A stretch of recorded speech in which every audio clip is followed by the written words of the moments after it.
Hello, नमस्ते। मैं हूं निधि गुप्ता। इस पैंडेमिक और इकोनॉमिक स्लोडाउन के दौर में honourable finance minister Nirmala Sitharaman ने पार्लियामेंट के सामने 1 फरवरी 2021 को मच अवेटेड बजट पेश किया। इनडायरेक्ट टैक्स से रिलेटेड इस बजट के प्रपोजल्स को हम ब्रॉडली 2 कैटेगरीज में स्टडी कर सकते हैं। एक, वो सभी प्रपोज्ड मेजर्स जो फेक आईटीसी स्कैम को रोकने के लिए प्रपोज्ड हैं, और दूसरे बाकी सभी लेजिस्लेटिव अमेंडमेंट्स को। इस वीडियो में हम उन बजट प्रपोजल्स की बात करेंगे जो फेक आईटीसी को कर्ब करने के लिए प्रपोज किए गए हैं। क्या आपने टेरर बाइकर्स के बारे में सुना है? पंजाब में कुछ साल पहले टेररिस्ट बाइक पर आते थे। तो एक तो बाइक चला रहा है और उसके पीछे जो पिलियन राइडर है, बंदूक उसके हाथ में है, वो लोगों पे गोलियां बरसाता है और दोनों गायब हो जाते हैं।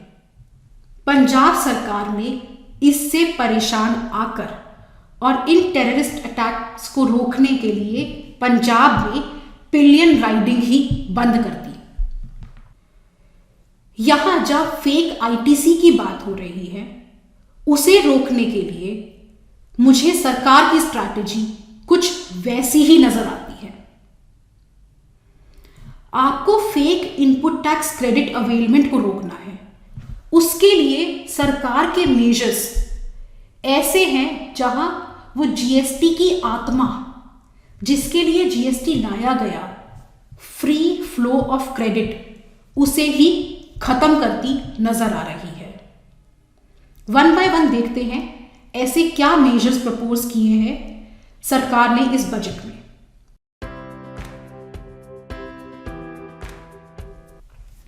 ओरिजिनली जीएसटी की जो स्कीम एनविसाज्ड थी, उसके अकॉर्डिंग मैं अपनी आउटवर्ड सप्लाईज दिखाऊंगी सरकार को जीएसटीआर 1 में।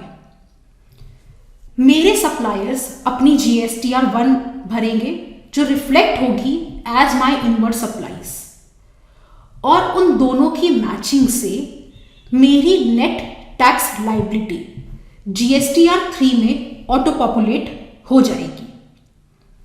लेकिन ऑलमोस्ट 4 साल बाद भी जीएसटी के आने के ये सिस्टम इन प्लेस नहीं है, और उसी की वजह से सरकार ने एडहॉक अरेंजमेंट्स किए, जैसे कि जीएसटी की 3B रिटर्न।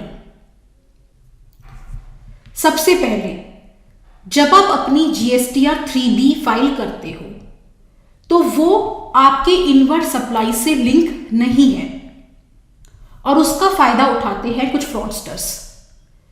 इसे कंट्रोल करने के लिए सरकार ने ये कंडीशन लगाई कि अगर आपकी जीएसटीआर 2 में 100 रुपए का क्रेडिट रिफ्लेक्ट हो रहा है, तो आप सिर्फ उसका 20% एडिशनल अनरिपोर्टेड क्रेडिट ही अवेल कर सकते हो। बाद में चलकर ये 20% को 10% किया गया, और इवेंचुअली तो ये 10% की लिमिट को घटाकर 5% कर दिया गया। लेकिन ये सभी अमेंडमेंट्स हो रहे थे रूल्स के अंदर। अब इस बजट में ये अमेंडमेंट सेक्शन के अंदर ही प्रपोज कर दिया गया है, और अब तो आपको सिर्फ उतना ही क्रेडिट मिलेगा जितना कि आपके जीएसटीआर 2 में रिफ्लेक्ट हो रहा है। ओरिजिनली ये फैसिलिटी एनविसाज थी कि अगर मेरा सप्लायर अपनी सप्लाईज रिपोर्ट नहीं करता, तो मैं वो अनरिपोर्टेड क्रेडिट को सरकार को बता सकूं।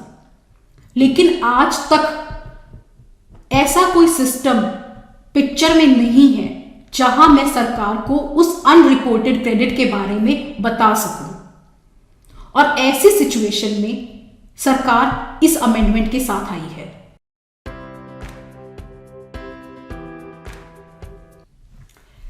नेक्स्ट, जब आप अपनी 3B फाइल करते हो तो उसका आपके आउटवर्ड सप्लाई से भी कोई लिंक नहीं है।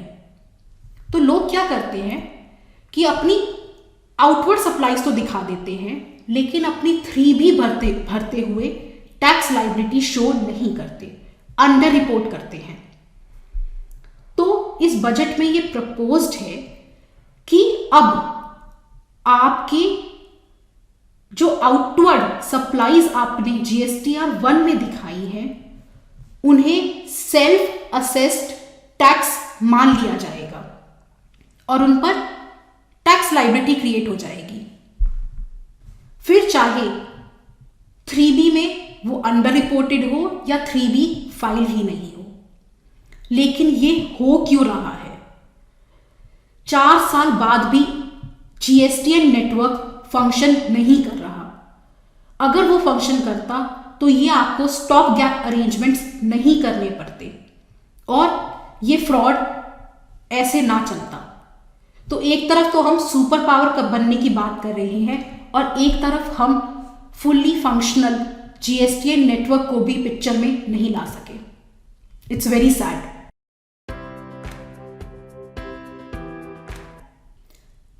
इस फेक क्रेडिट को रोकने के लिए IGST एक्ट में भी इस बजट ने कुछ अमेंडमेंट्स प्रपोज किए हैं।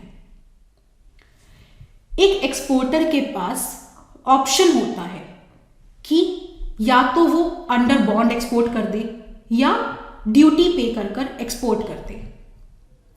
जनरली एक एक्सपोर्टर अंडर बॉन्ड तभी एक्सपोर्ट करता है जब उसकी सप्लाई पर कोई टैक्स लायबिलिटी नहीं होती। उसका रीजन ये है कि it is a very cumbersome process सरकार से अपना वो अक्यूमुलेटेड इनपुट टैक्स क्रेडिट का रिफंड लेना। वहीं अगर आप टैक्स पे कर एक्सपोर्ट करते हो तो ऑटोमेटिकली आपको उसका रिफंड मिल जाता है, जो आपकी ईज ऑफ डूइंग बिजनेस को बढ़ाता है। लेकिन इस फेक ITC को रोकने के लिए ये अमेंडमेंट प्रपोज की गई है कि अब सिर्फ नोटिफाइड पर्सन्स और नोटिफाइड सप्लाईज के केस में ही एक्सपोर्टर्स के पास ये ऑप्शन होगा। बाकी सभी एक्सपोर्टर्स को तो अब अंडर बॉन्ड ही एक्सपोर्ट करना पड़ेगा। तो एक तरफ तो हम ईज ऑफ डूइंग बिजनेस को बढ़ाने की बात कर रहे हैं, मेक इन इंडिया की बात कर रहे हैं, आत्मनिर्भर भारत, और दूसरी ही तरफ इस तरह के अमेंडमेंट्स को प्रपोज कर रहे हैं।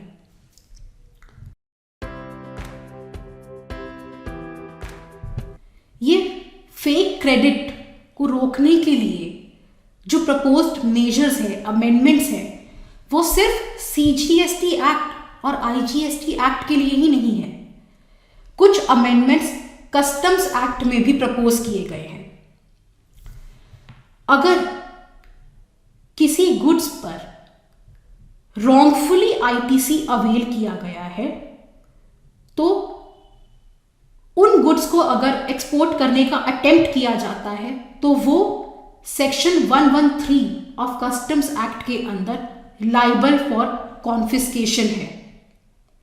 और सेकेंडली उन पर रिफंड अमाउंट के 5 टाइम्स तक पेनल्टी लगाई जा सकती है। यहां ये गौर करने वाली बात है कि availment of wrongful ITC GST के अंदर ऑलरेडी एक ऑफेंस है। अब आप कस्टम्स एक्ट में ये अमेंडमेंट्स प्रपोज कर रहे हो, क्या ये डबल जियोपार्डी नहीं है?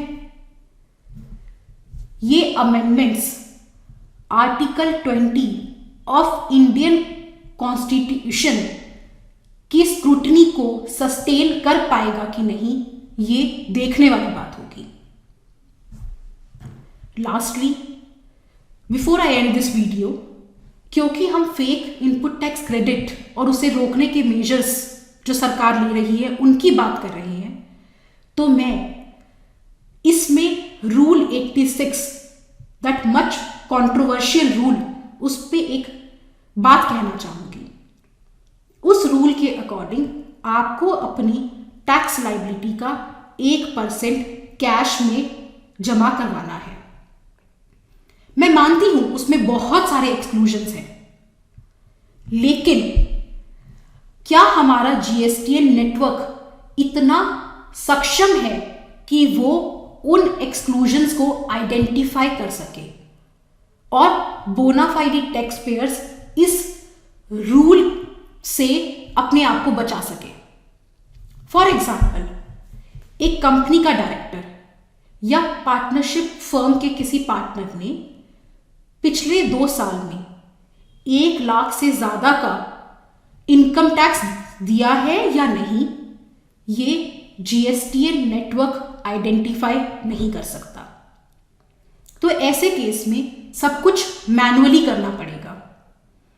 ऑफिसर को सबको समन देना पड़ेगा, नोटिस देना पड़ेगा, फिर वो आइडेंटिफाई करेगा कौन बोनाफाइडी है नहीं है। इस पूरे प्रोसीजर में 5 से 6 महीने तो निकल जाएंगे और इतना टाइम उन फ्लाई बाय नाइट कंपनीज के लिए, उन फ्रॉडस्टर्स के लिए मोर देन सफिशिएंट है।